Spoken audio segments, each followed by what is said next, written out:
Hey guys, welcome back to Clownfish TV. This is Neon. I'm not here with Geeky Sparkles in this video. I'm going to talk about how a lot of journalists aren't having a very good year, and we're only a few days into the new year. Lots of media outlets are laying people off. In fact, I think we're going to see a lot of websites and a lot of digital media outlets implode this year. It's crazy. I've never seen anything like this where we had so many layoffs right before the holidays. And it's not just digital media. It's also companies like Hasbro. I'm seeing a lot of online retailers that are folding. I think Zulily was one of them, and Smile Direct, and the Peeps website, and all this right before the holidays. And I think what is going on is, back to venture capital and venture capital running out. When Silicon Valley Bank imploded last spring, it was the first domino that got knocked over. Now we're starting to see how reliant on easy money so many of these online companies were.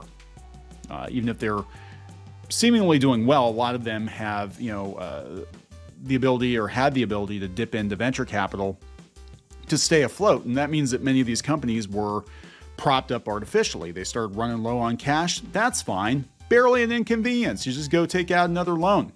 Go get some more free money. Do your C, B, D, E, F rounds of cash infusion.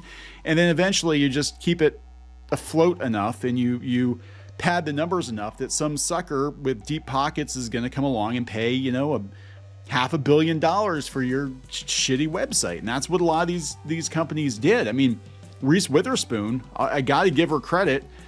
She had Hello Sugar, and that one was, I think she got $900 million for that blog. Like, what the frick? Yeah, for a blog, a mommy blog, basically, a fashion blog.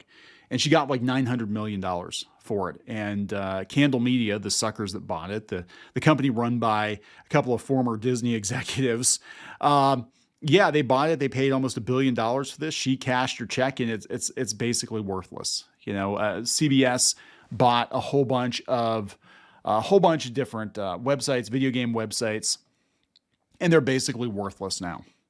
They spent I think $500 or $600 million on like Giant Bomb and GameSpot and a whole bunch of other ones, and they had to sell them off dirt cheap. I think, relatively speaking, it was like $50 million. And that was last year. And now the ad rates are terrible. The ads are running out. I think we're going to see a lot of these websites, have a fire sale or get shut down completely. I did a video last week. We talked about Kotaku. I think Kotaku's in a really bad place right now because gamers don't trust sites like Kotaku, right? They don't trust them. Same with Polygon.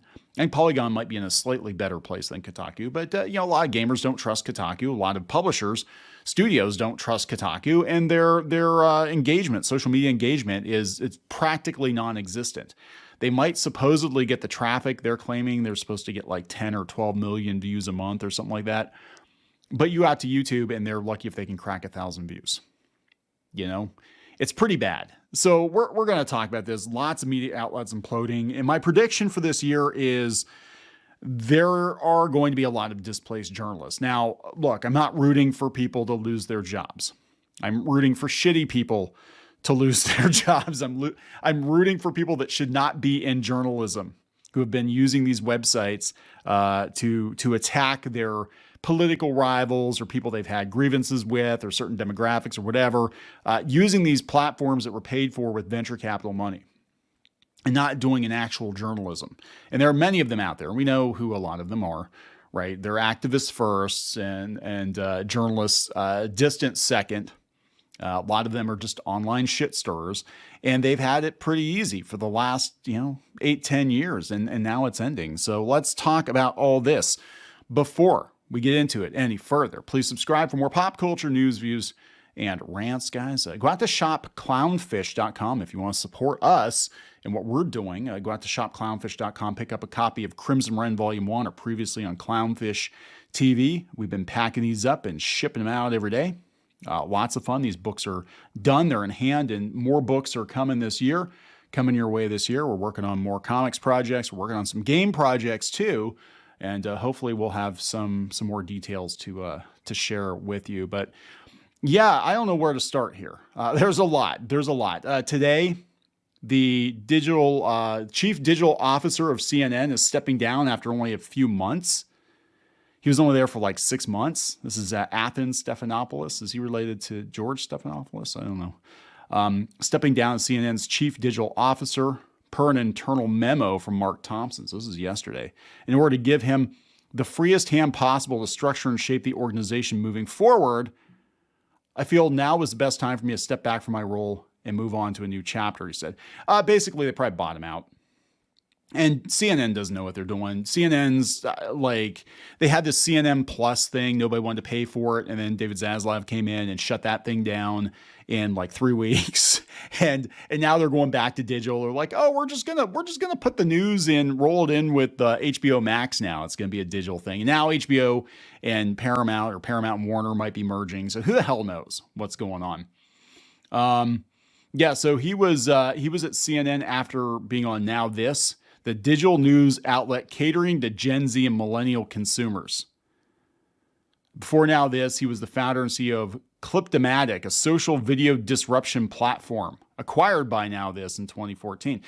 Again, all these platforms popped up almost overnight. I would say going back to 2012. We didn't really notice it until 2015, 2016, because a lot of them were very vocal during the election, and that's when a lot of them came to prominence. But, the BuzzFeeds and the Now Thises and the Vice Media and the Vox Media and the Kotakus and the Polygons, all these garbage websites. This is going to be the second C-suite position Thompson will need to fill as the head of global communications. Yeah, because Chris Licht, he's out the door. They don't know what they're doing. And I think what's going on is a lot of these people they're either getting bought out or they're jumping ship because they know it's a sinking ship. CNN is a sinking ship. But wait, there's more. Cheddar News, that's another one of these millennial Gen Z digital media things. Cheddar furloughs several staffers. They said in an email sent to staff, an unknown number of furloughed employees were immediately barred from working at the millennial targeting financial streaming news service. Over the Christmas holiday period, Cheddar, see, it's over Christmas. They keep doing this. Over Christmas. I mean, that's kind of crap. I gotta be honest. Look, I get that times are tight or whatever, but I think that they're trying to clear the payroll, going into the new year. But to fire people right before Christmas, and they don't care. Everybody's doing it. All it takes is one big company to do it. Hasbro did it, and then they all do it. They're all like, oh, I guess it's okay now. It's okay to just fire people right before Christmas. So over the Christmas holiday period, Cheddar News owner Altus USA sold the outlet to Archetype, a media company owned by private equity firm Regent LP. Okay, this is going on too. A lot of these companies, it's a fire sale. In fact, there are some companies we've worked with that just in the last month or two, the people are no longer there and they got sold, and there wasn't a big deal made about it. They just got sold on the cheap because investors are trying to recoup whatever they can, from these disasters that they financed, Regent and Archetype spokespeople did not offer any comment. So this company comprises lifestyle and finance, military, government history entities, including Sunset, Military Times, Army Times, Defense News, HistoryNet, and Rate My Professor's website. Regent LP's holdings span a global portfolio featuring technology, media, consumer products, retail, and industrial sectors. Cheddar's sale has been in the works for some time. The media company's financial health has been shaky as its revenue has primarily come, here it is, from digital ads, which has taken a very heavy beating in recent years. In fact, one of the biggest ad servers, inside baseball, because we own websites, we had to lay people off too. I'm hoping to be able to bring them back if we find another way to monetize that doesn't depend so heavily on ads. But it's cratered. I mean, we're talking websites are down to a third of what they're making before. It's the worst I've seen it in the 15 years I've been doing it. And again, a lot of the ad networks were propped up with venture capital too. It was never real. None of this was real. And we're going into an election year too, so that's going to be real fun. Cheddar was launched in 2016 by former BuzzFeed founder. President and COO John Steinberg is something of a CNBC for millennials. seemingly the future of financial news coverage. And here we are. 8 years later. Unlike TV channels, Cheddar didn't strike traditional deals with TV providers to tap into the lucrative affiliate fees market. Well, Vice and Vox did, and look where they're at. Same damn place. Skid Row. It relied on ad revenue, exacerbating its financial struggles. They bought the startup for a hefty $200 million in 2019 and struggled to turn the streaming service around. You pay that kind of money for basically YouTube videos? Like, again, there are people in their basements making YouTube videos talking about financial news, and they're sustainable because, it's just like the ad revenue is paying for them and they're a very small team. But you go buy like some company, like, this is what we're going to do. We're going to make YouTube videos, and we're going to, hire a whole bunch of people at 6-figure salaries to make videos, YouTube videos. And hopefully the ad money's there. It's like, it's a stupid business model. It really is. To invest in, like, individuals can do it. Small teams can do it. You can't have a company based on that. That's stupid. Pointer put out, media industry cuts top 20,000 in 2023. Report finds, they are, everybody has had layoffs. Washington Post, NPR, BuzzFeed News, Vox, the Texas Tribune. Condé Nast announced layoffs at Wired. KCRW in Santa Monica started offering buyouts. That's what I think happened to the CNN guy. So here's a prediction for 2024. They said that ChatGPT is going to cost more journalists their jobs. They said that they had an annual list of predictions about journalism for the upcoming year on Thursday, featuring the ideas, fears, and wildest dreams of some of the industry's most influential thinkers. Media critic Brian Stelter warned about Trump's retribution against media companies. It's not Trump, it's the economy. The money's not there. The money was never there. People were pumping these outlets up, and a lot of times they were using these outlets to target their political adversaries. So it was laundered. And I can tell you, as somebody who worked as a Disney shill, and our website was effectively a PR arm, one of many, for Disney, it was all laundered. They laundered it through a travel agency who paid us, but we technically kind of sort of worked for Disney. We knew we answered to Disney. I had direct contacts at Disney, and a lot of times they would step over to the travel agency and tell me what we needed to do. That's how it works. That's how a lot of these websites work. So yeah, it's like, oh yeah, we're an independent entity. No, you're actually bankrolled by some other interest, and that's what they're doing. And they all popped up about 2015, 2016 because of the election. The Vice Media co-CEO departs again. Holy crap. Vice said, we have gone through significant challenges as a company, and there have been many tough things we have faced together, but we did it as a team. And through it all, we continue to see the promise of what Vice is and can be. There's no future for Vice. We've accomplished a great deal together, and while there is more work to do, it's clear Vice is on the path for a stronger, brighter future. Bullshit. This place just folded, or is going to fold. The Messenger. Richard Mad Dog Beckman exits as money-losing news site begins layoff. This is The Messenger.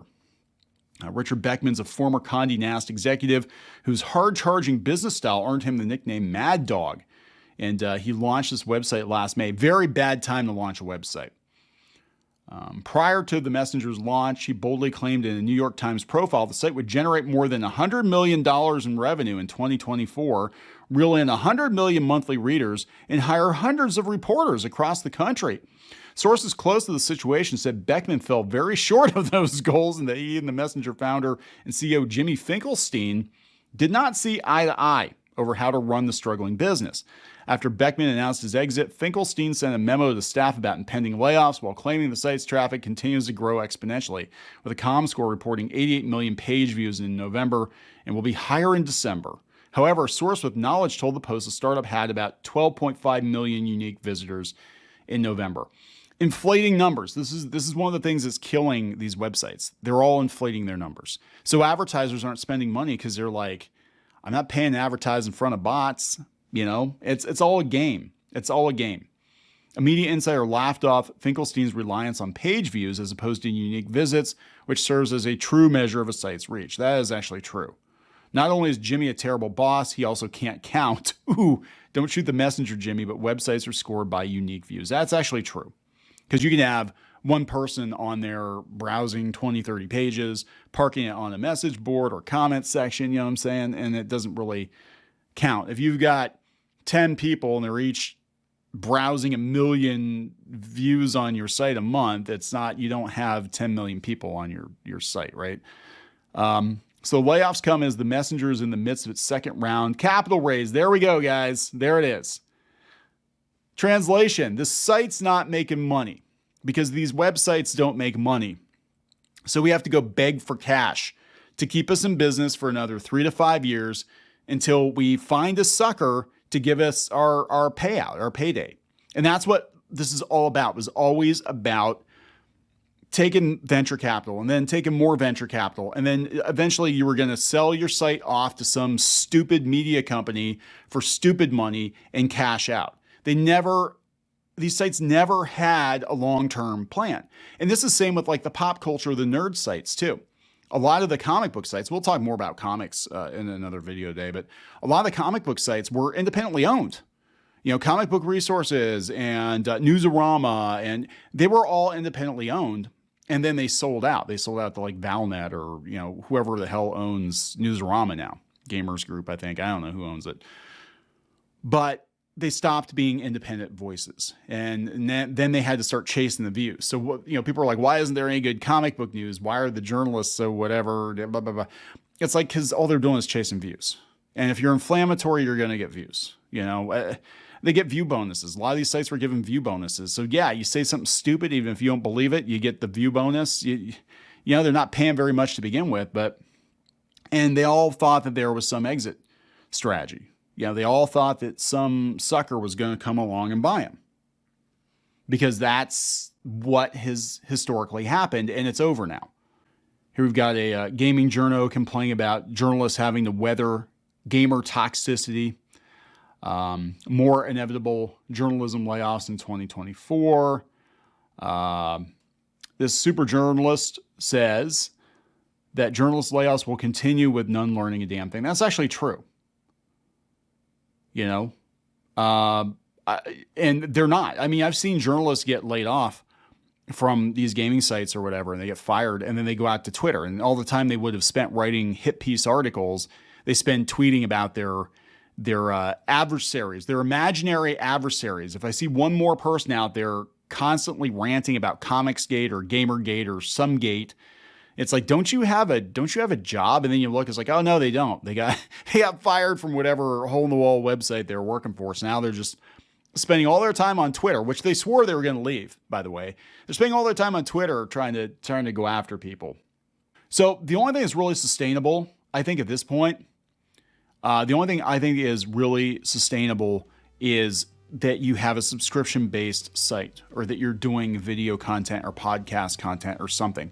You're probably not going to be able to do it through a corporation, because these corporations, they expect profit, you know, and they also don't understand keeping it lean and mean.